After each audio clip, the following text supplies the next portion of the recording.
Hoje vamos ler, primeiramente, em Mateus, capítulo 18.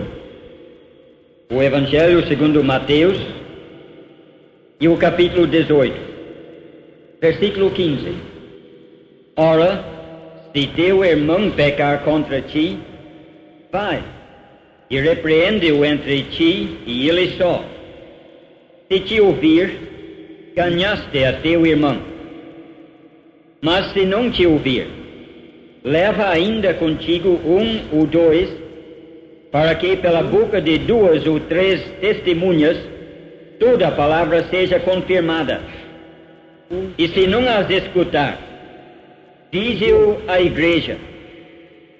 E se também não escutar a igreja, considera-o como um gentio e publicano.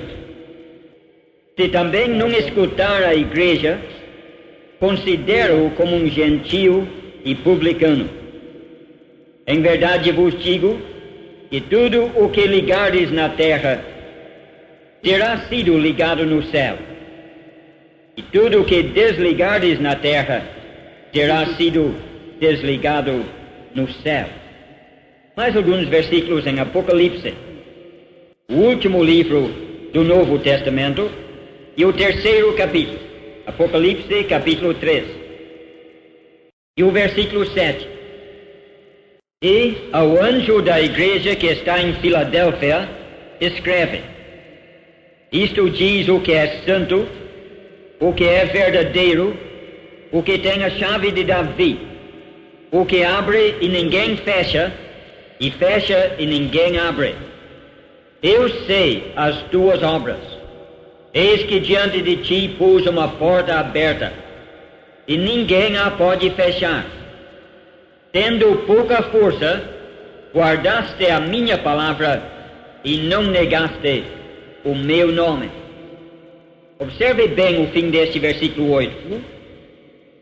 Tendo pouca força, guardaste a minha palavra e não negaste o meu nome. É só isto que vamos ler. Deus há de abençoar ricamente esta porção da sua palavra.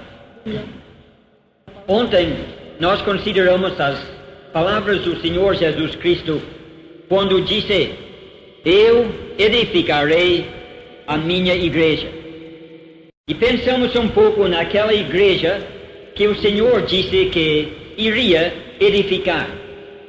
Notamos que quando o Senhor falou aquelas palavras, Ele usou o tempo futuro do verbo, indicando que a igreja naquele tempo ainda não existia. Ele ia edificar a sua igreja. Notamos que até aquele momento Deus estava agindo aqui na terra, operando através da nação Israel, nação com a qual Ele fez um concerto que agora ele chama de o Velho Testamento, a Velha Aliança. Mas com esta igreja que o Senhor ia edificar, ele ia fazer uma nova aliança. Quando ele instituiu a ceia do Senhor, ele indicou este fato. Dando o cálice aos seus discípulos, disse: isto é o meu sangue, o sangue da nova aliança. E notamos como Hebreus capítulo 7 nos ensinou claramente que, havendo uma mudança no sacerdócio, faz-se necessariamente, obrigatoriamente, uma mudança nas leis. E assim notamos que a igreja do Senhor Jesus Cristo não é uma continuação de Israel. Deus deixou de operar através daquela nação, deixando aquela velha aliança, para começar, a partir do dia de Pentecostes, do qual lemos em Atos 2, operar através da sua igreja, através de uma nova aliança. E continua operando através desta igreja, através da nova aliança, até o momento quando a igreja será arrebatada, e então tornará a operar através da nação de Israel, conforme o velho concerto. Nós aprendemos de tudo isto ontem, que nós vivemos na dispensação em que a igreja é o veículo através do qual Deus faz a sua obra. E nestes dias estamos debaixo de uma nova aliança.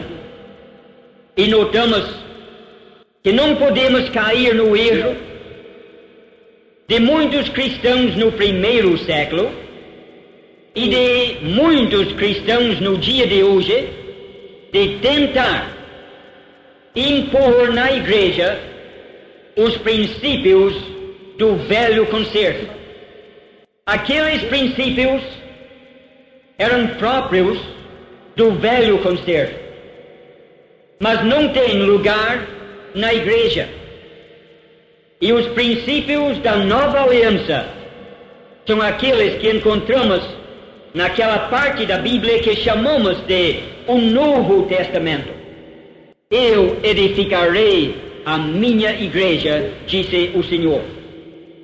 Hoje eu quero continuar com este pensamento mais um pouquinho, notando que o Senhor Jesus Cristo edificou esta igreja, que é realmente o seu corpo. A igreja é o corpo e ele é o cabeça.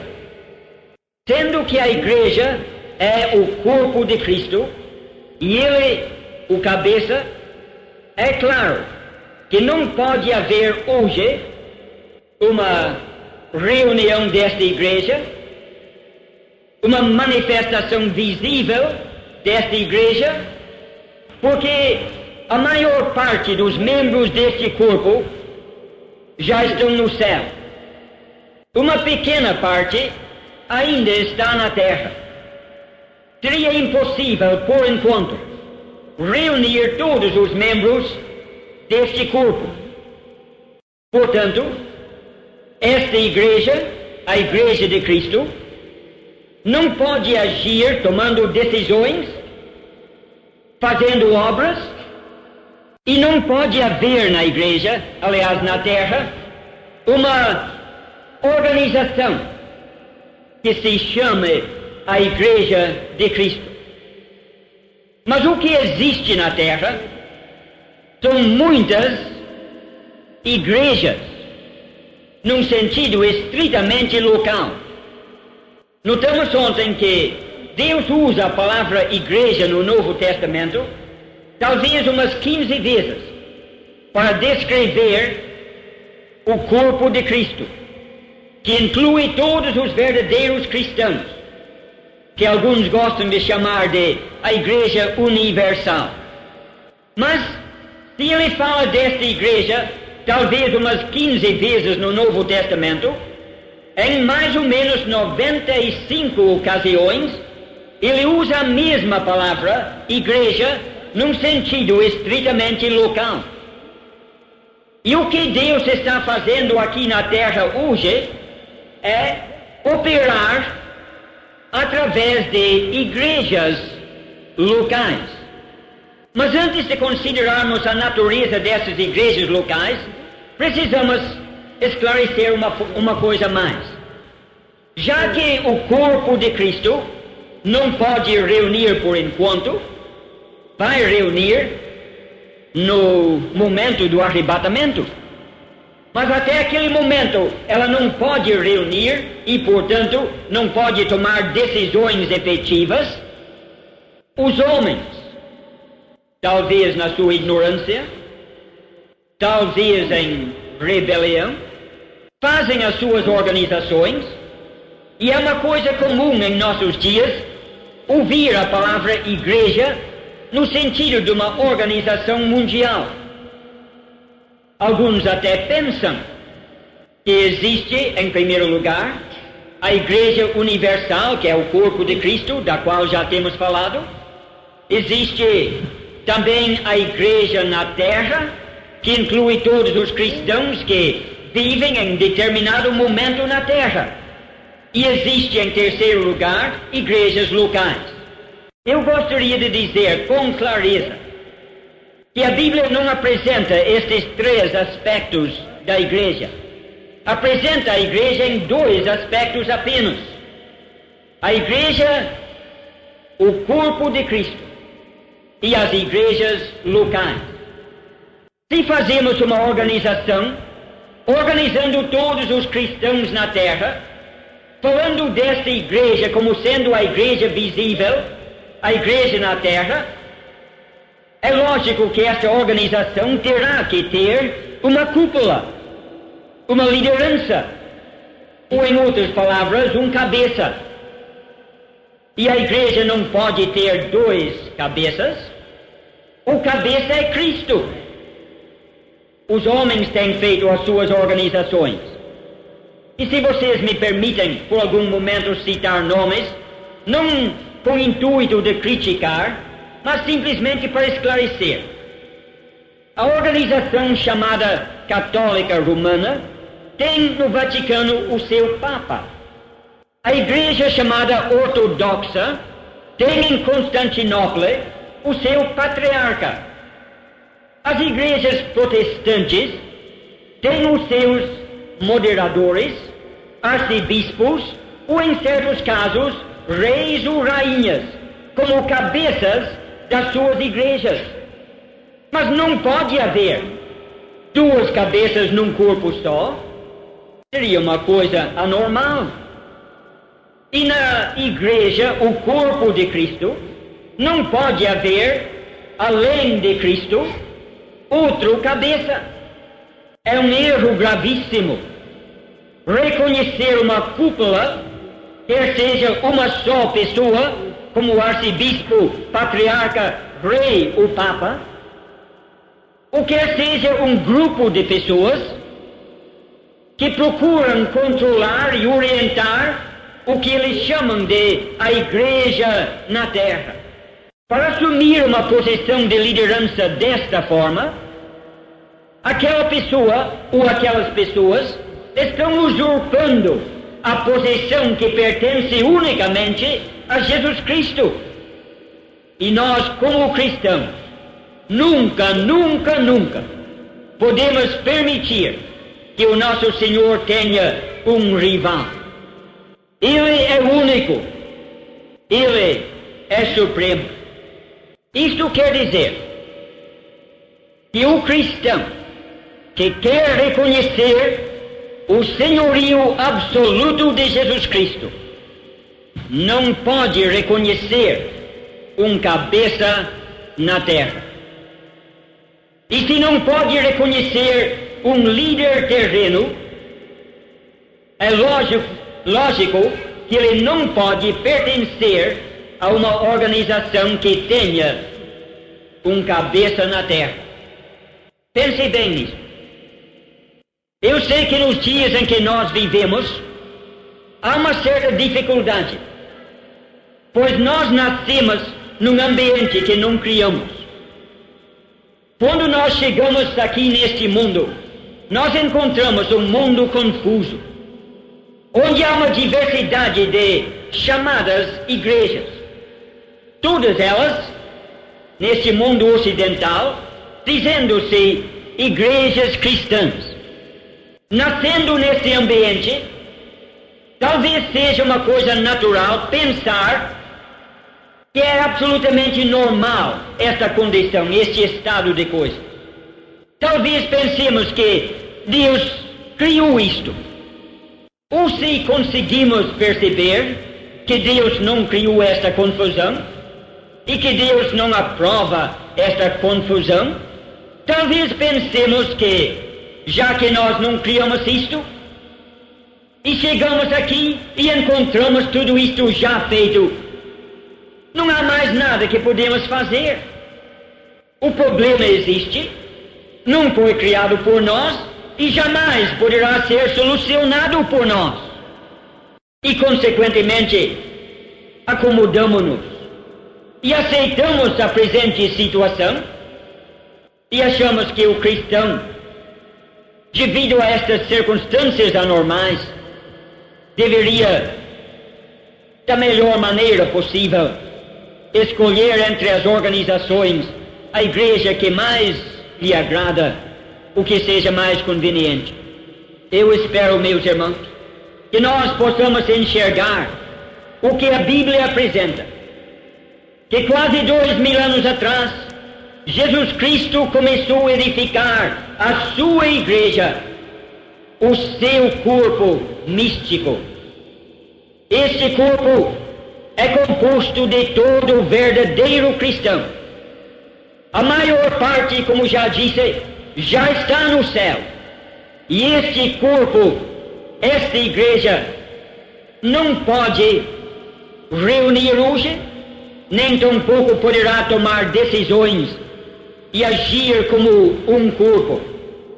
Mas Deus está operando através de igrejas locais, não através de organizações que os homens têm feito, usurpando para si a posição que pertence exclusivamente ao Senhor Jesus Cristo.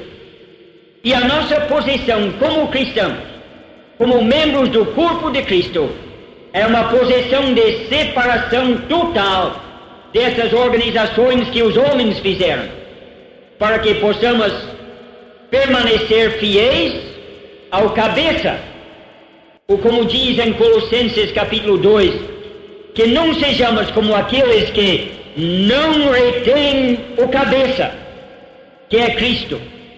Já que a igreja de Cristo é o seu corpo, é claro que não pode existir essas organizações que realmente dividem ou procuram dividir o corpo, mas isso nos ensina uma outra lição.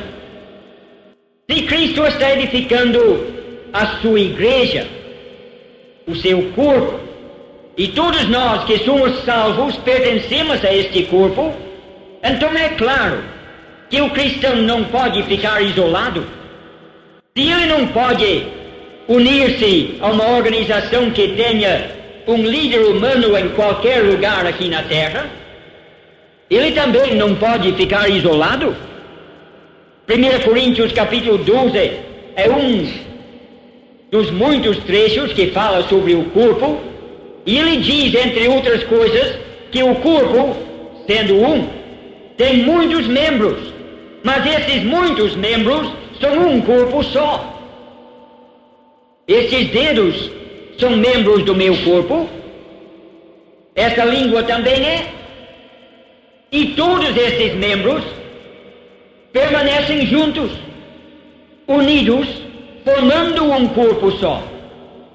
E é isto que Deus deseja dos seus filhos aqui.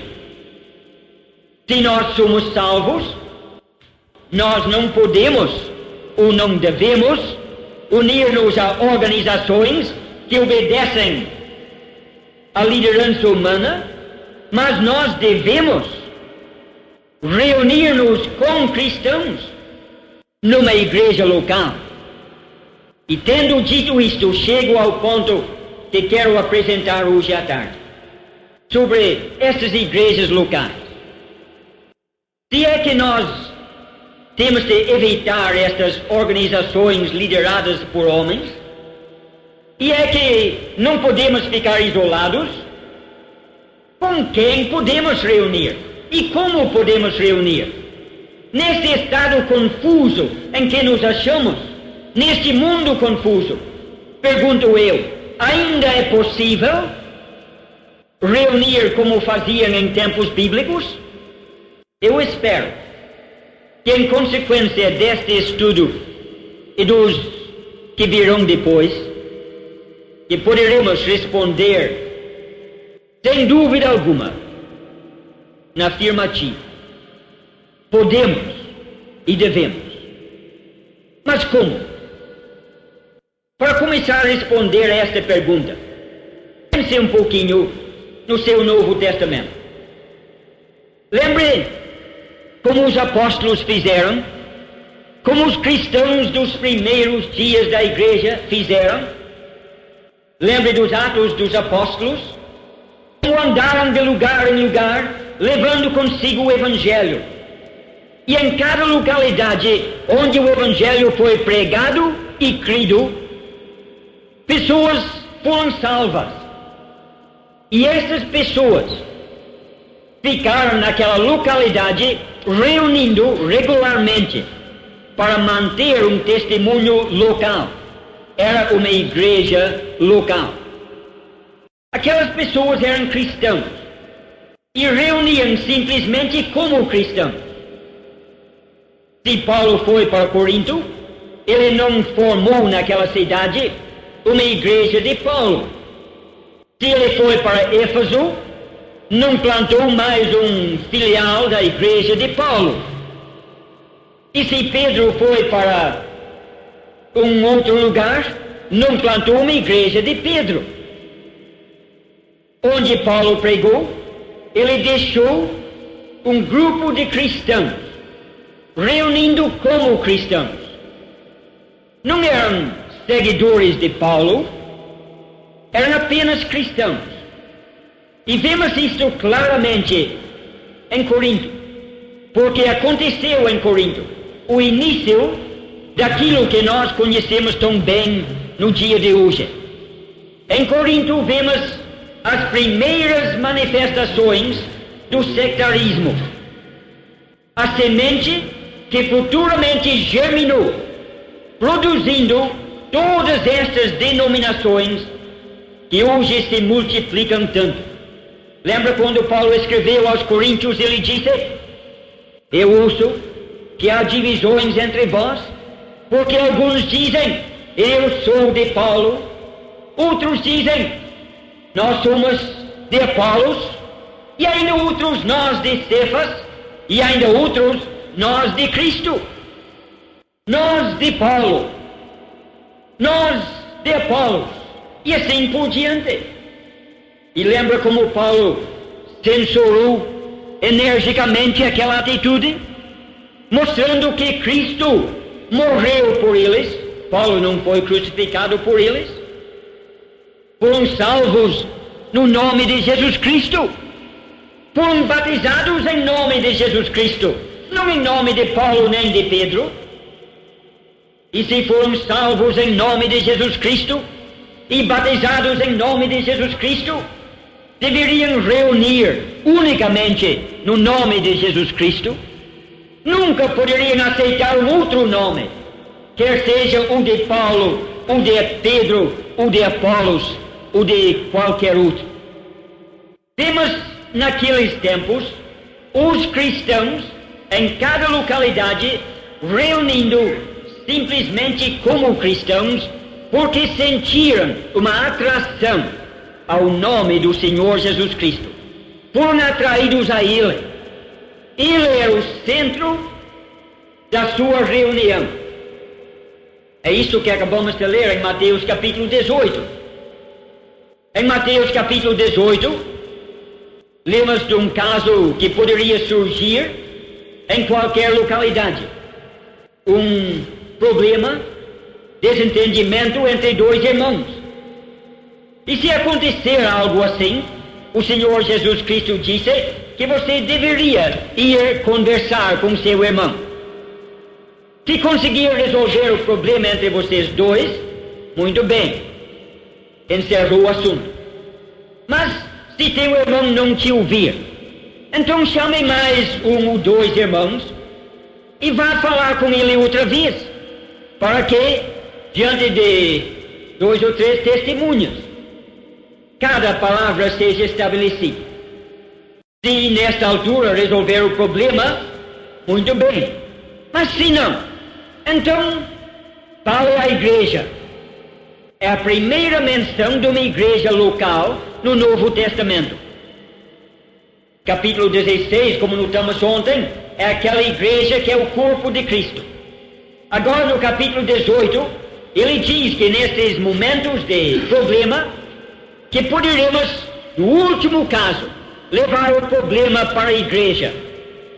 E se ele não ouvir a igreja? Então considere-o como gentio publicano, porque não há um tribunal maior, uma autoridade maior do que a igreja local. Observe bem este ponto. Não há, para o cristão, um tribunal maior do que a igreja local.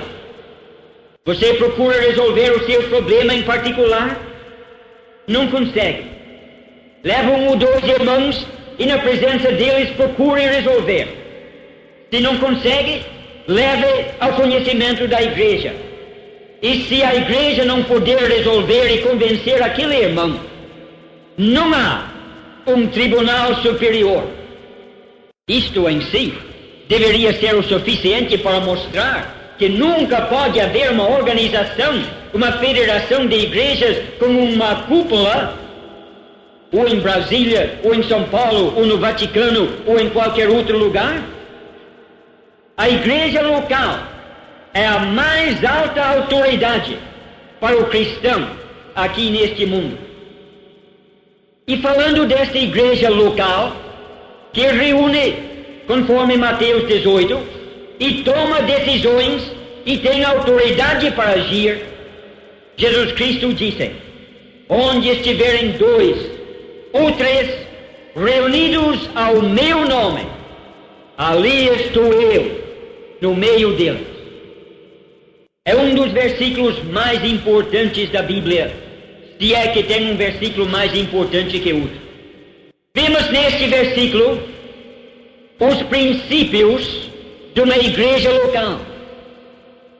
Onde estiverem 2 ou 3 reunidos ao meu nome, não simplesmente reunidos em meu nome, embora reunimos em seu nome, reunindo em o nome dele, quer dizer que temos a sua autoridade para agir, ele que ordenou, e no nome dele fazemos isto. Estamos agindo como seus representantes, em seu nome fazemos isto. Está certo? Mas o versículo diz algo mais. Uma tradução mais correta seria reunidos ao seu nome. Porque o que ele está indicando aqui é que estas pessoas se acham reunidos por causa de uma atração que sentiram ao nome do Senhor Jesus Cristo. São pessoas que se acham reunidos porque todas elas, individualmente, sentiram-se atraídos a Cristo. E todas elas, sendo atraídos à mesma pessoa, se acham logicamente na mesma posição, no mesmo lugar, todas elas em torno de Cristo. Por isto que estão reunidos. É a operação do Espírito Santo. Essas pessoas estão juntos porque o Espírito Santo operou no seu coração. Ele usou a forma passiva do verbo, indicando que a ação não era simplesmente deles.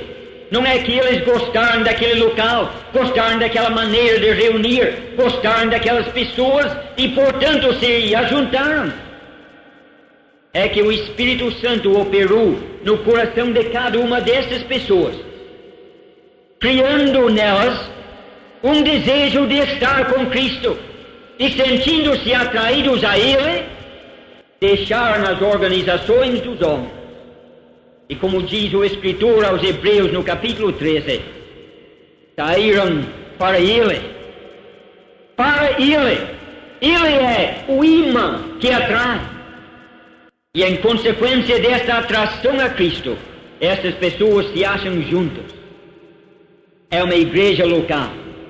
Não uma coisa feita por homens, mas o resultado da operação do Espírito Santo nos corações convertidos através da pregação do Evangelho. Eu gosto de ver em Mateus 18 que ele fala em 2 ou 3. Quando tiver tempo, leia o capítulo todo. E veja como ele fala de 1, 2, várias vezes neste capítulo. Os números mínimos.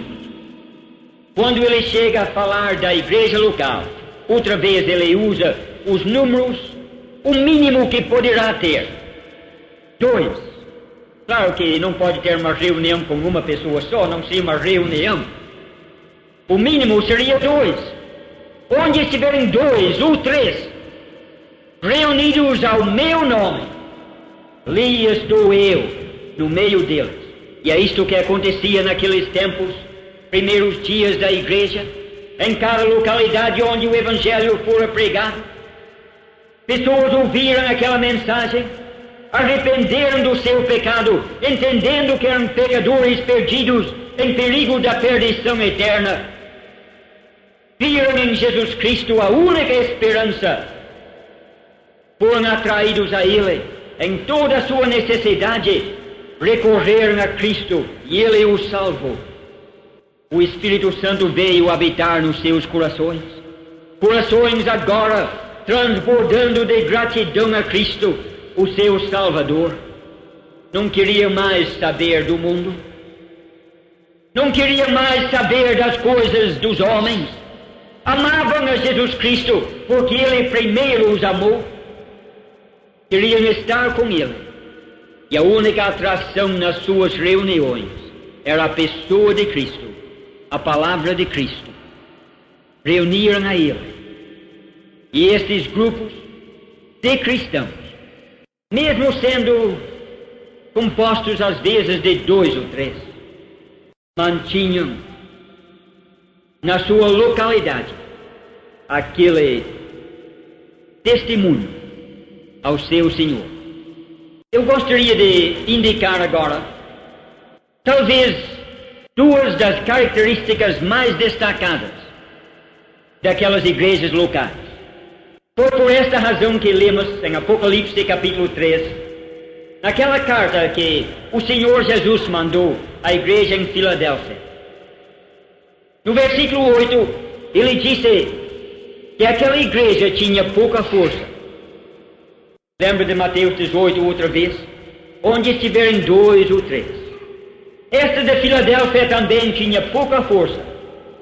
Mas disse o Senhor: eu tenho posto diante de ti uma porta aberta e ninguém a pode fechar, porque tendo pouca força, guardaste a minha palavra e não negaste o meu nome. Veja essas 2 coisas. Embora sendo uma igreja de pouca força, guardou a palavra dele e não negou o seu nome. Uma coisa positiva e uma coisa negativa. Do lado positivo, era uma igreja caracterizada por isto, guardava a palavra de Cristo. E do lado negativo, era uma igreja que recusava, terminantemente recusava negar o nome de Jesus Cristo. Para aquela igreja, Jesus Cristo era tudo. Era a palavra dele que aceitavam. Era o nome dele que não negavam. Guardavam a sua palavra. Se você estudar as 7 cartas de Apocalipse 2 e 3, e ver um quadro profético da história da igreja, você verá com mais clareza ainda, neste contexto onde encaixam estas palavras. Mas permite-me hoje simplesmente dizer isto. Enquanto nas organizações que se chamam igrejas, eles guardam as palavras de concílios, os decretos desses concílios, guardam as tradições dos homens, ou as opiniões dos seus pregadores. Esta igreja em Filadélfia era diferente. Não guardava as tradições dos antepassados, não guardava os costumes dos demais contemporâneos, não guardava os decretos de concílios, nem os mandamentos de líderes religiosos, mas disse o Senhor Jesus: tu guardaste a minha palavra, a minha. E uma igreja local é uma reunião, um ajuntamento de cristãos que reúnem simplesmente como cristãos porque estão atraídos ao nome de Cristo, e é um grupo que está caracterizado por isso. Guarda a palavra de Cristo. A única autoridade na sua reunião é este livro aqui. Não os costumes da geração passada, não as ideias dos pregadores mais eloquentes, não decretos ou decisões de reuniões de obreiros, mas a palavra do Senhor, o que está escrito. Não faz muito tempo que uma pessoa aqui no estado de São Paulo começou a criticar com linguagem severa uma pequena igreja que está reunido ao nome do Senhor Jesus Cristo. Eu não repetiria as palavras feias que aquela pessoa que se diz crente usou para criticar aquela igreja. Mas no fim, ela disse simplesmente isto: é claro que aquela igreja está totalmente errada, porque a única coisa que faz, a única coisa que aceita é a Bíblia, e só quer obedecer a Bíblia e mais nada. Graças a Deus por uma igreja destas. Guardaste a minha palavra e não negaste o meu nome. Nas organizações formadas pelos homens, os nomes se multiplicam. Às vezes, como estava acontecendo em Corinto, eles têm escolhido nomes de dedicados servos de Deus e usam aquele nome para denominar a sua seita. Às vezes escolhem nomes que indicam a doutrina que querem destacar. Às vezes escolhem outros nomes. Mas o verdadeiro cristão que quer andar no caminho do Senhor, ele nunca pode reunir a um nome denominacional. Permita-me repetir, porque hoje em dia não é aceito isto. Ele nunca pode reunir a um nome denominacional, porque em fazer isto, está negando o nome de Cristo. E aqueles que querem seguir o caminho indicado na palavra de Deus, não vão aceitar os decretos de concílios, nem as opiniões de pregadores, aceitarão simplesmente a palavra de Deus, e não aceitarão nenhum nome denominacional, aceitarão apenas o nome de Jesus Cristo. O nome dele será a única atração. Nunca vão lutar para defender um nome denominacional. Serão fiéis à palavra de Cristo e ao nome de Cristo. Hoje em dia, quando você diz que é um cristão, logo vem a segunda pergunta: de que igreja? E se você não tem um nome denominacional com que se identificar, os crentes de hoje estranham e pensam que você está escondendo alguma coisa, está querendo esconder a sua identidade. É lastimável que tantos cristãos, devido à confusão que eles não criaram, a confusão reinante no mundo de hoje, não conseguem ver a beleza da simplicidade das igrejas locais que Deus plantou e está plantando aqui na terra. Mas se nós estamos enxergando isto, espero que estejamos. E se estamos enxergando isto, espero que possamos apreciar isto mais e mais. E que não sejamos egoístas, guardando isto para nós. Temos muitos irmãos que ainda estão escravizados, retidos, presos nas garras do sectarismo das denominações. Temos uma dívida para com estes irmãos, de anunciar-lhes a verdade, como está no Novo Testamento, para que eles possam escapar daquelas garras, para que possam sair daquelas organizações, para que possam sair a Cristo, fora do arraial, porque lá fora que vão conhecer a Cristo de uma forma mais íntima. Uma ilustração em terminar.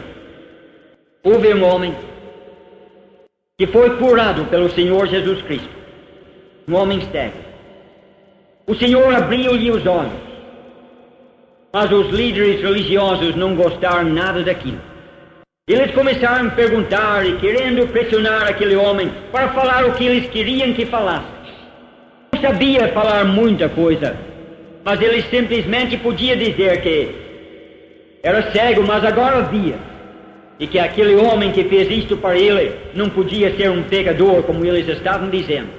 E no fim da história, lembra como expulsaram aquele homem da sinagoga. E se você ler um pouquinho mais, o que aconteceu logo em seguida? Sendo expulso, logo em seguida, lembra, Jesus encontrou com ele. Lá dentro, oprimido pelos fariseus, pelos líderes religiosos, expulso, encontrou com Cristo. Cristo está lá fora. A nossa posição é lá fora com Ele. Espero que Deus nos ajude a apreciar a beleza dessas reuniões tão simples. Nos estudos que ainda teremos, eu pretendo olhar mais de perto nessas igrejas para ver como funciona. Como funciona. Eu repito o que disse ontem. Não é nada que você não sabe. É coisas que já ouviu muitas vezes. Mas é bom, especialmente no dia em que nós vivemos, destacar estas coisas. Porque estas verdades estão sendo atacadas onde menos esperaríamos que fossem atacadas. Chegou a hora de abrir a nossa boca e falar bem alto para pregar a verdade como está na palavra de Deus. Que Deus abençoe ricamente a cada um.